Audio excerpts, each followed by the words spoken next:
umakyat. Hindi nyo na kailangan bumulong pa ng ganyan. Umasta kayo na talagang kukornerin nyo sa pataas. Roger.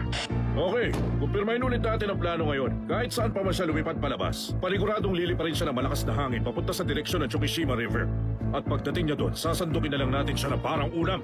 Ngayon na ang araw na mahuhuli na siya sa wakas. Pahayaan niyo bang tangingin na lang siya ng hangin? May posibilidad na lumaban siya gamit ang card gun niya.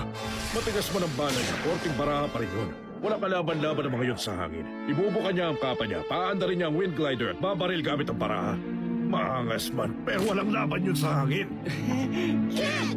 Kid! Kid! Kid! Kid!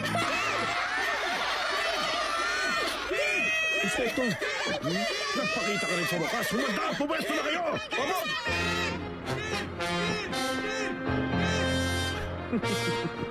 Nasa kamay ko na ngayon ang diamante.